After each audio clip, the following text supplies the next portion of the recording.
Those were 10 forgotten Marvel animated characters that deserve way more attention, and some of them had origins and stories most fans still do not know about. Thanks for watching all the way through. Leave a like, comment which character surprised you most, and subscribe to Nerd Society for more Marvel and DC deep dives. If you're into comics and nerd content like this, hit like, drop your thoughts in the comments, and subscribe so you don't miss the next video. Firestar was created for Spider-Man and his amazing friends after legal issues kept Human Torch out of the show, which is why Angelica Jones became Spider-Man's fire-powered partner beside Iceman. Before the final name, Marvel considered Heatwave, Firefly, and Starblaze.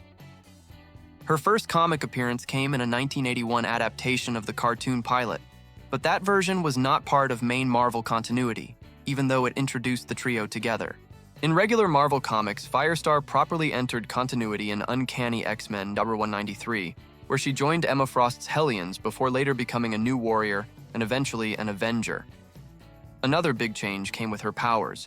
The cartoon treated them like fire abilities, but the comics reworked them into microwave energy, helping separate her from Marvel's many other flame-based heroes and giving her a more specific identity.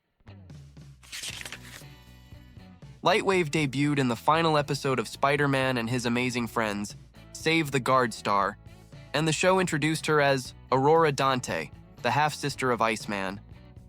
She worked as a S.H.I.E.L.D. agent, but Buzz Mason placed her under mind control and turned her into an apparent traitor. Even with just one appearance, the cartoon gave her a major role in a space-based crisis linked to the Guardstar defense satellite itself. Her powers were wildly overpowered for such an obscure character, letting her manipulate light, fire laser blasts, create solid light constructs, and even transform into pure light. In that state, she could survive in outer space, which made her one of the most powerful figures in the series.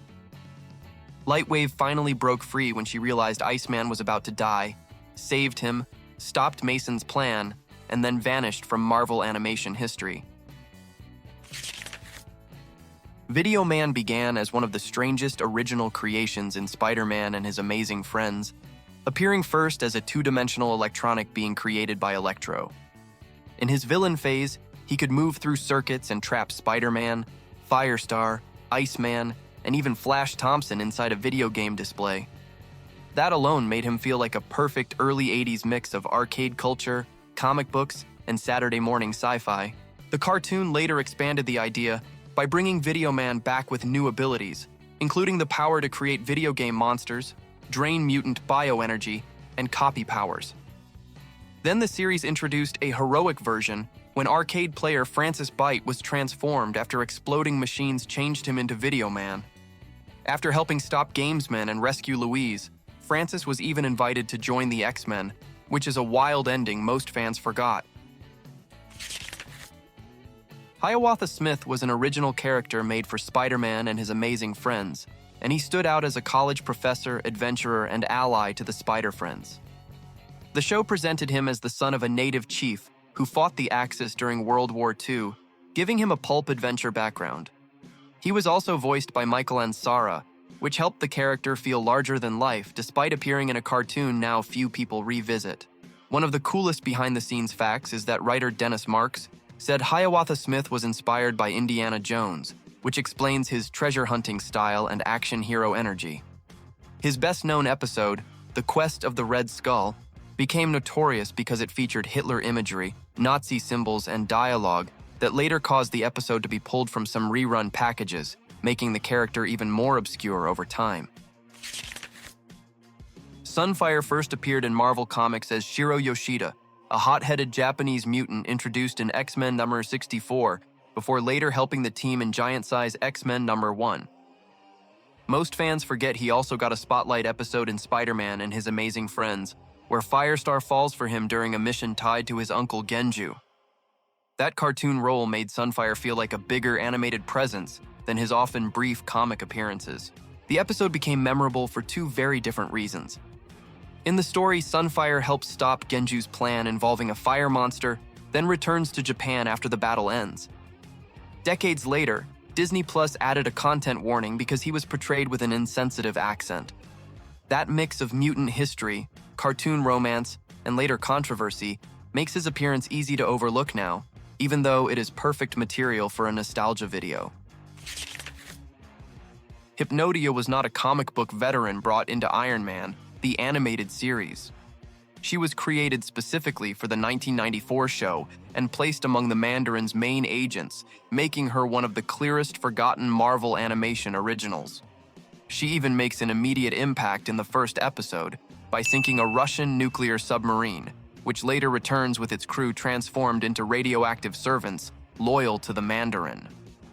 What made Hypnotia stand out was how effective her powers felt on screen. The series portrays her hypnosis as fast and dangerous, working through her eyes, her voice, and even recorded messages, which made her more threatening than many louder villains around her. She was also voiced by Linda Holdall in Season 1 and Jennifer Darling in Season 2, another small detail that shows how buried this character became after the show ended. Century was part of Tony Stark's animated team in Iron Man, where the series borrowed from Forceworks and grouped him with War Machine, Scarlet Witch, Hawkeye, and Spiderwoman. Marvel later described him as the mysterious space warrior of that lineup, which says a lot about how unusual he felt beside more familiar heroes. Even so, he was present from the opening episode and helped define the show's strange first-season roster. That is exactly why Century is such a strong forgotten pick. He stood beside major Marvel names in a syndicated cartoon, yet many viewers barely remember him now outside older fans of 90s animation. Marvel's own retrospectives still call attention to him when revisiting the series on Disney+, which shows he was meant to matter. Instead, he became one of those deep-cut characters people recognize only after seeing the costume again. Spider-Woman appeared in Iron Man as Julia Carpenter, a member of Tony Stark's animated team modeled after Forceworks. The series also made her an executive at Stark Enterprises, which gave her a bigger role than just being muscle and costume. That version placed her in the middle of a romantic triangle with Tony and Scarlet Witch, a strange detail many viewers forgot once the show faded into 90s cartoon history and slipped into nostalgia. The cartoon also gave Julia a personal stake in the action when the Mandarin used her daughter, Rachel Carpenter, as bait in a trap for Iron Man. She was voiced by Casey DeFranco in Season 1 and Jennifer Hale in Season 2. After Tony faked his death, Julia and War Machine were among the few who stayed close to him, which made her one of the most loyal yet most overlooked heroes in the whole series and its strange supporting cast. Spike was created specifically for X-Men, Evolution as Evan Daniels, a teenage mutant with the power to grow and launch bone spikes from his body. He was introduced as Storm's nephew and quickly became one of the show's most distinctive additions. Behind the scenes, he was originally going to be called Armadillo, and the creators built him partly to give the team a new black teenage hero, instead of just reworking Bishop for a younger lineup. The show also gave Spike small details that made him feel unique, like using a skateboard in combat and drinking milk to replace the calcium he lost from his powers. Later, his mutation grew more extreme after exposure to the toxic drink Pow R8, pushing him away from the X-Men and toward the Morlocks. By the end, a future image hinted he might return to the team, but most fans barely remember that full character arc today at all. X-23 made her debut in X-Men, Evolution before she ever entered regular Marvel Comics, which already makes her origin unusual. The series introduced Laura Kinney as a clone created by Hydra from Wolverine's DNA after 22 failed attempts. Raised in isolation and trained like a weapon, she first appeared as a nearly emotionless assassin, making her one of the darkest characters in the cartoon and one of its most surprising late additions. Marvel later brought Laura into comics, but the animated version came first and laid the foundation for everything that followed.